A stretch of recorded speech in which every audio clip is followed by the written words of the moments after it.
Welcome to mom's diary by Ramya. ఈ రోజు వీడియోలోని పిల్లలు ఇష్టంగా తినేలా 5 days కి సరిపడా 5 టిఫిన్ బాక్స్ రెసిపీస్ ని షేర్ చేస్తున్నాను. ఇవి టిఫిన్ బాక్స్ లోకే కాకుండా పిల్లలకి స్నాక్స్ లాగా కూడా చేసి పెట్టొచ్చు. చపాతీ పిండి కలిపి పక్కన పెట్టేశాను. మీడియం సైజ్ పొటాటోని ఓవెన్ లో పెట్టి 2 minutes టైం సెట్ చేస్తే పొటాటో ఉడికిపోతుంది. దాన్ని మెత్తగా మ్యాష్ చేసేసుకుందాము. రుచికి సరిపడా సాల్ట్, కారం, పసుపు, జీరా పౌడర్, కొద్దిగా చాట్ మసాలా, చిన్నగా చాప్ చేసుకున్న కొత్తిమీర వేసి మొత్తం మిక్స్ చేసేసుకోవాలి.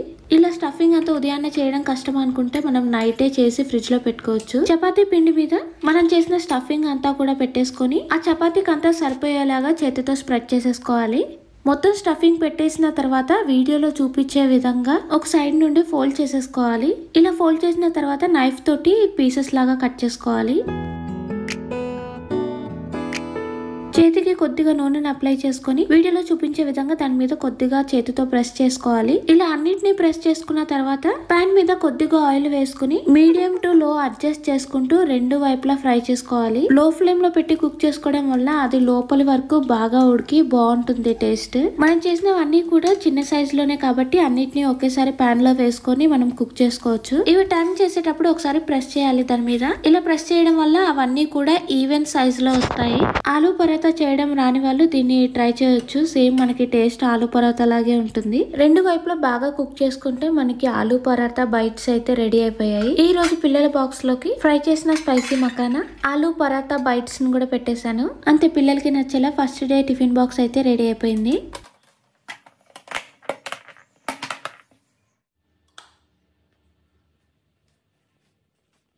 Second day tiffin box recipe కోసం మన ఇంట్లో ఉన్న వెజిటేబుల్స్ ని చాలా సన్నగా చాప్ చేసేసుకోవాలి. ఇప్పుడు నేను చూపించే రెసిపీ కూడా చాలా బాగుంటుంది. వెజిటేబుల్స్ అన్ని కూడా అందులో ఉంటాయి.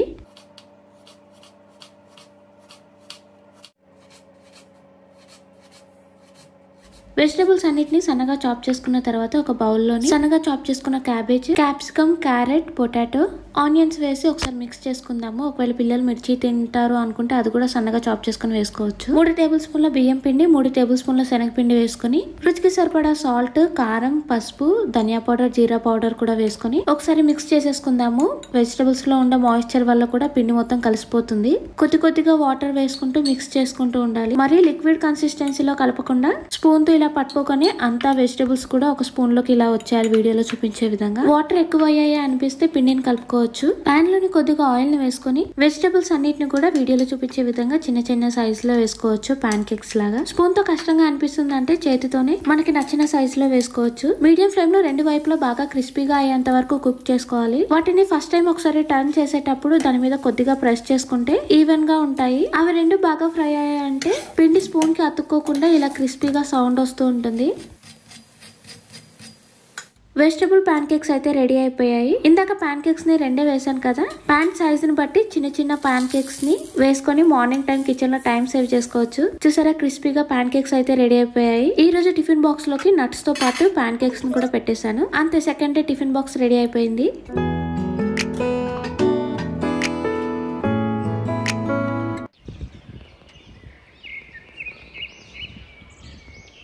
థర్డ్ డే టిఫిన్ బాక్స్ కోసం నేను పాస్తాను అయితే కుక్ చేస్తున్నాను. ఈ పాస్తా ఏంటి అంటే పిల్లలకి ఎప్పుడు పాస్తా చేసినా సరే స్కూల్లోని వెజిటబుల్స్ అన్ని తీసేసి పాస్తా ఒకటి తినేసి వచ్చేస్తూ ఉంటారు. అలా కాకుండా ఈ పాస్తాలో వెజిటబుల్స్ ఉంటాయి కానీ మనకి ఎక్కడా కూడా వెజిటబుల్స్ కనిపించవు. ఇన్స్టాగ్రామ్ లో ఈ రెసిపీని పోస్ట్ చేసినప్పుడు అందరు మదర్స్ ట్రై చేసి రెసిపీ చాలా బాగుందని కామెంట్ చేశారు. అందుకే ఈ రెసిపీని మీతో కూడా షేర్ చేస్తున్నాను. వెజిటబుల్స్ అన్ని చాప్ చేసుకున్న తర్వాత స్టవ్ మీద కుక్కర్ పెట్టుకుని కొద్దిగా ఆయిల్ వేసుకుని 5 వెల్లుల్లి రెబ్బలు, మీడియం సైజ్ లో కట్ చేసుకున్న ఆనియన్స్, టమాటో, గ్రీన్ క్యాప్సికమ్, ఇక్కడ గ్రీన్ క్యాప్సికమ్ వేస్తున్నాను. కావాలంటే రెడ్ క్యాప్సికమ్ యూస్ చేయొచ్చు, చాలా బాగుంటుంది కలర్ టెక్స్చర్ అనేది. క్యారెట్, పొటాటో వేసి ఒకసారి ఫ్రై చేసుకోవాలి ఒక 1 minute పాటు. కావాలి అంటే కాలీఫ్లవర్ కూడా వేసుకోవచ్చు. జీడిపప్పు, రుచికి సరిపడా సాల్ట్, కొద్దిగా కలర్ కోసం కాశ్మీరీ రెడ్ చిల్లీ పౌడర్ ని యూస్ చేస్తున్నాను. ఒక 1 minute ఫ్రై చేసుకున్న తర్వాత అవి మునిగేంత వరకు వాటర్ వేసుకొని మీడియం ఫ్లేమ్ లో 2 విజిల్స్ వేయించుకోవాలి. కుక్కర్ విజిల్ వేసేలోపు పక్కన పాస్తాను కూడా బాయిల్ చేసేసుకుందాము. కుక్కర్ లో వెజిటబుల్స్ ఉడికిపోయాయి, ఇంకా పాస్తా కూడా ఉడికిపోయింది. పాస్తాను కూడా వడకట్టేసుకుందాము. చల్లారిన వెజిటబుల్స్ ని గ్రైండ్ చేసుకుని బటర్ వేసిన పాన్ లోకి వేసి ఒక 2 minutes పాటు ఉడికించుకోవాలి. మరి ఎక్కువసేపు ఏమీ అవసరం లేదండి, ఆల్రెడీ మనము బాయిల్ చేసిందే కాబట్టి. ఒక 3 pieces పన్నీర్, కొద్దిగా మిల్క్ ని వేసుకొని సాఫ్ట్ గా గ్రైండ్ చేసుకొని దీన్ని కూడా పాన్ లో వేసేసుకోవాలి. ఇది వేయటం వల్ల మంచి క్రీమీ టెక్స్చర్ వస్తుంది, టేస్ట్ కూడా బాగుంటుంది. రెండు బాగా కలిసేలా మిక్స్ చేసుకుని రుచికి సరిపడా సాల్ట్, కొద్దిగా పెప్పర్ పౌడర్, నచ్చితే మనం ఆరిగానో కూడా వేసుకోవచ్చు. ఉడకబెట్టుకున్న పాస్తాను కూడా వేసుకొని ఒక 2 మినిట్స్ రెండు కలిసేలా మిక్స్ చేసుకొని మరీ ఎక్కువసేపు కుక్ చేయొద్దు. చల్లారిన తర్వాత కన్సిస్టెన్సీ అనేది దగ్గరికి వచ్చేస్తుంది. అంతే, హిడెన్ వెజిటబుల్ పాస్తా అయితే రెడీ అయిపోయింది. పాస్తా చల్లారేలోపు ఈ రోజు టిఫిన్ బాక్స్ లోకి కుకుంబర్ అయితే కట్ చేసేసుకుందాము. ఈ రోజు టిఫిన్ బాక్స్ లోకి హిడెన్ వెజిటబుల్ పాస్తా కూడా పెట్టేద్దాము. చూసారా, చల్లారిన తర్వాత కన్సిస్టెన్సీ అనేది దగ్గరికి వచ్చేసింది. కొన్ని రెసిపీస్ ఎలా ఉంటాయి అంటే పిల్లలకి నచ్చిన తర్వాత మాత్రమే టిఫిన్ బాక్స్ లో పెట్టాలి. అలాంటిది ఈ రెసిపీ కూడా, కానీ టేస్ట్ బాగుంటుంది. 4th డే రెసిపీ కోసం మకానాని యూస్ చేద్దాము. దీన్నే తామర గింజలు అని కూడా అంటారు కదా. బౌల్లోని 1/2 కప్ మకానా వేసుకున్నాను. 1/2 కప్ అటుకులు, 1/2 కప్ ఉప్మా రవ్వ, 1/2 కప్ పెరుగు, 1/2 కప్ వాటర్ వేసుకొని అంతా కలిసేలా ఒకసారి బాగా మిక్స్ చేసుకొని దీన్ని ఒక 10 నిమిషాల పాటు పక్కన పెట్టేసుకోవాలి. అది నానేలోపు టైం వేస్ట్ చేయకుండా వెజిటేబుల్స్ ని చిన్నగా చాప్ చేసేసుకుందాము.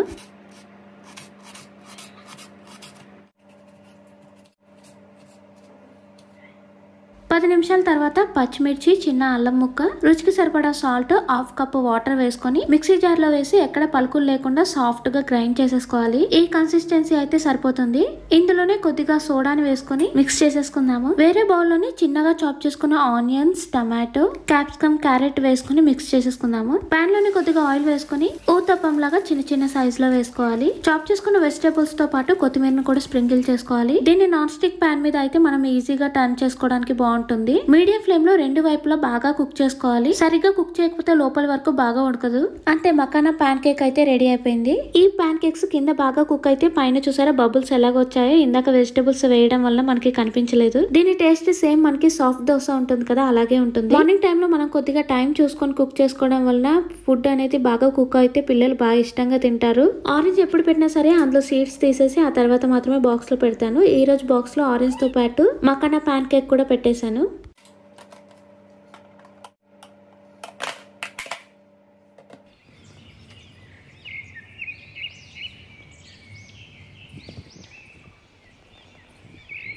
5th day tiffin box recipe కూడా చాలా బాగుంటుంది. బ్రెడ్ తో చేసుకుంటాము. బౌల్లోని 5 స్పూన్ల శనగపిండిని వేసుకొని అదే స్పూన్ తో 3 స్పూన్ల పెరుగును కూడా వేసుకోవాలి. రుచికి సరిపడా సాల్ట్, కారం, పసుపు వేసుకొని ఒకసారి మొత్తం మిక్స్ చేసేసుకోవాలి. ఒకసారి మిక్స్ చేసుకున్న తర్వాత కొద్దిగా వాటర్ వేసుకుంటూ ఈ కన్సిస్టెన్సీ వచ్చేలా మిక్స్ చేసుకోవాలి. అందులోనే చిన్నగా చాప్ చేసుకున్న ఆనియన్స్, టమాటో, కొత్తిమీర, క్యాప్సికమ్ వేసుకుని అన్ని కలిసేలా ఒకసారి బాగా మిక్స్ చేసుకోవాలి. ఈ బౌల్ ని పక్కన పెట్టి 2 బ్రెడ్ స్లైసెస్ ని తీసుకోవాలి. మనకి కావాలి అంటే డైరెక్ట్ గా మనము ఆ మిక్స్చర్ లో బ్రెడ్ ని డిప్ చేయొచ్చు. ఇలా అయితే నాకు సింపుల్ గా అనిపించింది. స్పూన్ తోటి కొద్దిగా బ్యాటర్ తీసుకుని బ్రెడ్ మీద ఒక సైడ్ అంతా కూడా స్ప్రెడ్ చేసేసుకోవాలి. మరి ఎక్కువగా వేయకూడదు, ఒక థిన్ లేయర్ వేసినట్టు వేస్తే సరిపోతుంది. 2 బ్రెడ్ స్లైసెస్ మీద కూడా ఒక సైడ్ అంతా కూడా అప్లై చేసిన తర్వాత పాన్ లోని బటర్ వేసుకొని మనం అప్లై చేసిన సైడ్ మాత్రమే పాన్ మీద వేసుకొని ఫ్రై చేసుకోవాలి. కింద కుక్ అయ్యేలోపు పైన బ్యాటర్ ని అప్లై చేసేద్దాము. ఒక 2 స్పూన్లు అలా వేసుకొని బ్రెడ్ మొత్తం స్ప్రెడ్ చేసుకోవాలి. ఎక్కువ బ్యాటర్ వేసుకుంటే మనకి కుక్ చేయడానికి టైం పడుతుంది, ఇంకా లోపల వరకు సరిగ్గా కుక్ అవ్వదు. ఇలా రెండింటికి అప్లై చేసిన తర్వాత పైన కొద్దిగా బటర్ కానీ ఆయిల్ కానీ వేసేసుకోవాలి. కింద కుక్ అయిపోయింది కదా, ఒకసారి టర్న్ చేసేసుకుందాము. చూసారా పైన అంతా కూడా క్రిస్పీగా ఎంత బాగా కుక్ అయిందో.